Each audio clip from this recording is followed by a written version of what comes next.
궁예는 통일 신라 말기의 혼란 속에서 새로운 시대를 열어젖힌 인물이다. 그는 후고 구려 훗날 마진으로 국호를 바꿈을 세워 통일 신라와 후백제 견훤이 건국과 함께 후삼국 시대의 문을 열었다. 그의 삶과 행적은 삼국사기, 삼국유사, 고려사 같은 역사서에 남아 오늘날까지 전해진다.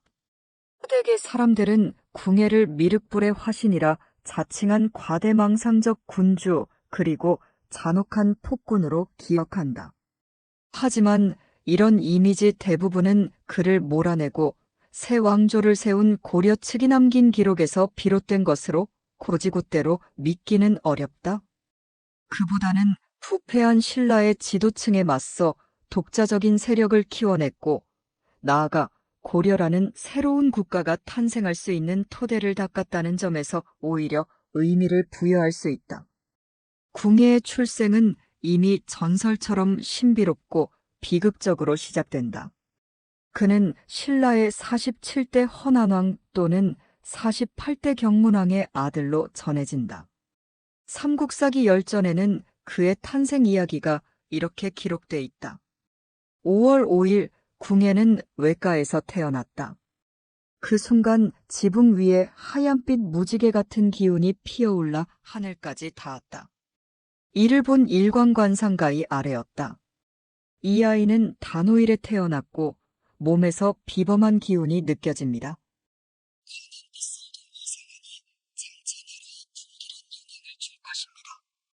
기르지 마십시오. 왕은 그 말을 듣고 신하에게 명하여 아이를 죽이라 지시하였다.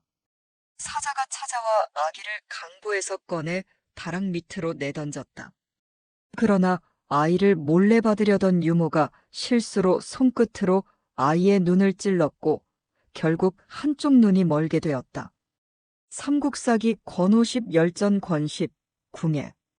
왕실로부터 저주받은 아이로 낙인 찍혀 버려진 궁예는 죽음의 문턱에서 기적적으로 살아남았다. 그렇게 그는 유모의 품에서 숨어 살며 어린 시절을 보냈고 10살이 되어 출생의 비밀을 알게 되자 유모의 곁을 떠나 3달 사이에 들어가 출가하였다. 그는 스스로 선종류라는 법명을 짓고 중이 되었다. 성인이 된 궁예는 나라가 혼란에 빠진 틈을 타 지금이야말로 사람을 모아 큰 뜻을 이룰 기회라 판단했다. 그 무렵에 신라는 국정이 무너지고 곳곳에서 농민 반란이 일어나던 시기였다. 온 나라가 들끓고 질서가 사라진 그 틈이 그에게는 기회의 땅이었다. 891년 그는 기원이라는 자가 이끄는 농민 반란군에 가담했다. 하지만 기원은 권위적이고 자만심에 가득 차 있었고 궁예를 무시하며 푸대접했다. 자존심에 상처를 입은 궁예는 그의 곁을 떠나 강원도 원주 지역에서 독립적인 반란군 세력을 이끌고 있던 양길을 찾아갔다. 양길은 기원과는 달랐다. 궁예를 환대하며 군사까지 내어주었다. 궁예는 이 기회를 놓치지 않았다.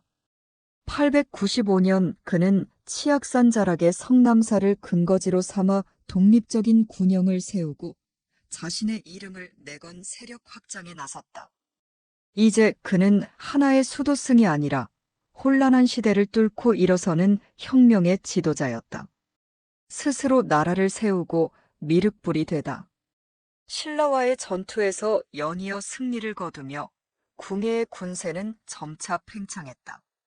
칼바람 부는 전장을 휩쓸고 돌아오면 궁예의 깃발은 더 많은 성 위에서 휘날렸다. 어느덧 한강 이북의 30여 개 성이 그의 수중에 들어왔고 두려움과 기대가 뒤섞인 신라 백성들은 자발적으로 그의 진영으로 향했다. 전쟁의 포화 속에서 자신감을 더욱 굳힌 궁예는 898년 효공왕 2년 수도를 송악지금의 개성으로 옮겼다. 송악은 단순한 땅이 아니었다. 이곳의 토 세력인 왕룡과 그의 아들 왕건은 지역에서 손꼽히는 지략가이자 무장으로 궁예는 이 부자에게 깊은 인상을 받았다. 그는 왕건 부자에게 병력을 맡기고 독자적으로 작전을 수행할 권한까지 내주며 신뢰를 보였다. 그이들은 기대를 저버리지 않고 여러 성을 차례로 점령하며 궁예의 영토 확장에 날개를 달아주었다. 그 무렵부터 궁예의 세력은 단순한 반란군이 아니라 하나의 국가로 성장해가고 있었다. 하지만 이와 동시에 과거의 동지였던 양길은 점점 불안을 느끼기 시작했다. 성장하는 궁예의 그늘이 두려웠던 그는 결국 군사를 이끌고 공격을 감행했지만 궁예는 이미 그의 움직임을 간파하고 있었다.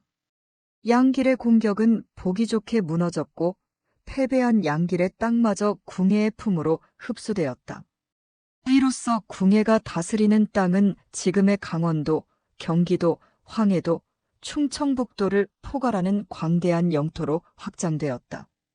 그리고 901년 후 공왕 5년 그는 마침내 새로운 시대를 선언했다. 신라가 고구려를 멸망시켰으니 내가 고구려의 원수를 갚겠다. 그는 일갈과 함께 국호를 후고구려로 정하고 스스로 왕위에 올랐다. 고구려와는 직접적인 연관이 없었지만 그 이름은 곧 민심을 끌어당기는 상징이었다. 신라의 지배에 실망한 백성들에겐 고구려의 부활이 곧 희망이자 복수였다. 그러나 궁예는 국호에 안주하지 않았다. 904년 국호를 마진으로 바꾸고 이듬해에는 수도를 더 북쪽인 철원으로 옮겼다. 그는 이곳에 크고 웅장한 궁궐과 누대를 건설하며 왕의 위엄을 드러냈다. 거리는 새로 깔린 길로 정돈되었고 궁궐은 금빛과 색색의 장식들로 치장되어 천상의 세계를 방불케 했다. 그러나 이러한 호화로움은 과도한 노역과 세금이라는 대가를 낳았고 백성들의 마음은 점점 그에게서 멀어졌다. 911년 그는 국호를 다시 태봉으로 고쳤다. 그 이름은 그로부터 7년 후 왕건이 그를 몰아내고 고려를 세울 때까지 이어졌다. 궁예는 신라를 별도시라 조롱하며 적개심을 숨기지 않았고 부속사벽에 걸린 신라왕의 초상화를 칼로 찢어버렸다는 이라는 그의 증오가 얼마나 깊었는지를 상징적으로 보여준다. 버림받은 신라왕족의 아들이라는 과거가 그를 더욱 극단으로 끌고 간 듯했다. 왕이 된 궁예는 신라를 압박하며 영토를 계속 넓혀갔다. 그러나 전향에 들어온 신라인들을 가차없이 죽이는 강경한 태도는 백성의 마음을 얻는데 실패했다. 원한에 사로잡힌 정치는 결국 분열을 낳았고 그를 따르던 신라 출신 백성들은 점차 그를 두려워하기 시작했다. 한편 궁예는 스스로를 미륵불, 즉 미래에 나타날 부처라 선언했다. 그는 금빛 모자를 쓰고 화려한 방포를 입은 채 신성한 백마를 타고 행차했다. 말의 갈기는 채색 비단으로 장식되었고 아름답게 치장한 남녀들이 일산과 향을 들고 앞길을 인도했다. 뒤로는 수백 명의 비구들이 법회를 올리며 뒤따랐다. 마치 인간이 아닌 신이 이끄는 나라처럼 보였다. 그의 종교적 열정은 여기서 그치지 않았다. 그는 20여 권에 달하는 경전을 스스로 저술했고 자신이 구세주로서 혼란한 세상을 구하러 왔다 주장했다. 하지만 일부 고승들은 괴이하고 허무맹랑하다며 그를 비판했다. 그중 한 명인 석총은 결국 궁예의 분노를 사서 철퇴에 맞아 목숨을 잃었다. 더욱 우려스러웠던 것은 궁예의 광기 어린 의심병이었다. 그는 자신이 신통력으로 여인들의 간통을 꿰뚫어 본다며 무고한 이들을 죄인으로 몰았고 이유 없이 신하와 백성들을 죽이기도 했다.